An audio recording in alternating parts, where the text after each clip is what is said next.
NASCAR on a gorgeous night in Homestead, Miami.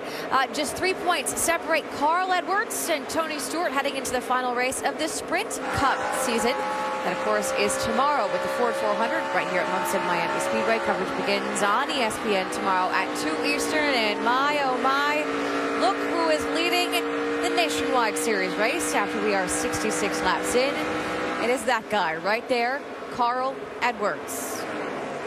Most laps led was the points leader and last year's champion, Brad Keselowski, and we have already clinched it. The 2011 NASCAR Nationwide Series champion is Ricky Stenhouse Jr., but this is an opportunity, guys, to prepare for tomorrow's race. What is Carl Edwards learning on the track right now? Well, right now, the track is getting ready to transition from daytime to nighttime, so he's going to know what the car does in this transition. Yeah. It might be an air pressure adjustment he's got to do for tomorrow, a track bar, a wedge, some type of chassis adjustment. But right now, in my opinion, he's just flat learning what's going on. If I was him, this car is really running good right now. Take that same information, try to help your cup effort for the big race tomorrow. Try to win that championship by using this as a tool. Great test session right now for Carl Edwards. He's figuring out a lot of different things, like Russ is saying. Track going through transition, how much grip level and where it's at on the racetrack. Great opportunity for him to learn some small things that can turn into big things tomorrow. I like that, a test session. This test session right now equals a more than 2-second lead over Brad Keselowski, Marty.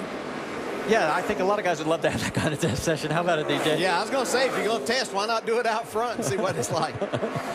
Well, there's Brad Keselowski. You know, between these two, Carl and Brad, they've led the most laps in the last 9 races on the mile-and-a-half tracks. Does that tell you something, how good these guys are?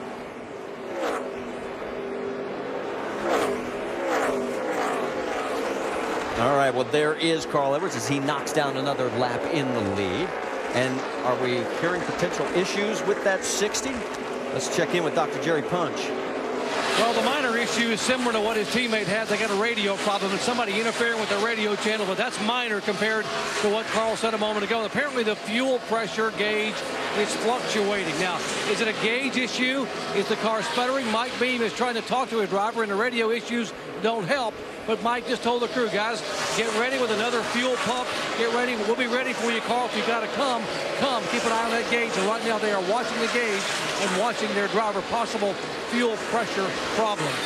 So that's the issue with the 60, but we've now learned that the radio issue is bleeding over to the 16 of Trevor Bayne. That's static, and there's some speculation out there that it may be an outside source. In other words, somebody on the same frequency that they're on. Yeah, I've seen that happen a few times. You'd be in a place where maybe local law enforcement or somebody's on a frequency that's close to yours, and it can bleed over and cause issues.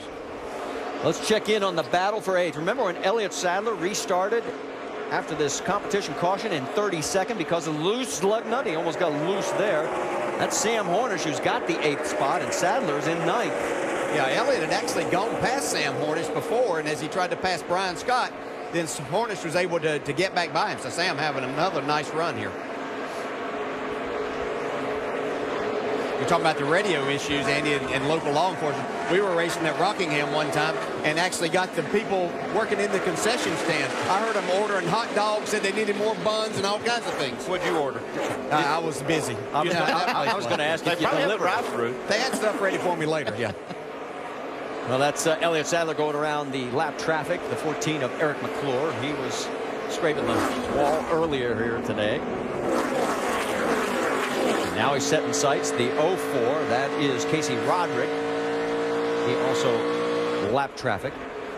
You Roderick, can see 30th. Just how close Sam Hornish is running to the wall there, right in the center of the corner.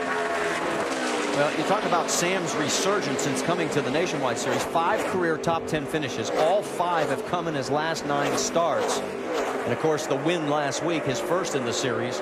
And I thought it was very telling that Roger Penske said after that win, he said, you know, in hindsight, I should have brought Sam from IndyCar into the Nationwide Series before throwing him into the deep water of Sprint Cup. Yeah, that's especially true when you got somebody coming from a completely different vehicle to get them acclimated without the competition level that we have in the Cup Series, because that's a tough learning curve there. Yeah, I think that it tells you just how different it is and how difficult it is to drive these stock cars when it is so different. You take a champion driver like Sam Hornish that has a hard time adjusting, then that can just show you, wow, that seemed really close. But He is adapting now. He's only going to get better, and hopefully he'll get that opportunity to get back in the Cup Series and showcase his talent. Sam gets around the lap vehicle of Mike Conway in the 87. And let's check in on that 12 car. How about it, Dave? Marty, tight early, wedge adjustment, a little loose in the low line right now, better up top. Roger Penske told me this morning that their plan for him next year is to start the year as if he is running for the championship. But the sponsor situation, he told me, is like an accordion. He keeps moving back and forth, in and out every single week.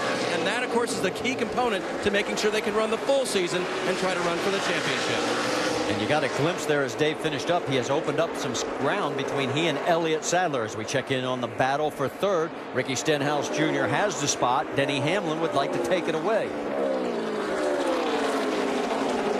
Looks like we could have a round of green flag pit stops here in the not too distant future. As you see, there is Stenhouse and then Denny Hamlin and Trevor Bayne, but they're all chasing Carl Edwards, who's going to start tomorrow's Cup race on the pole, and he's out front here at the Ford 300.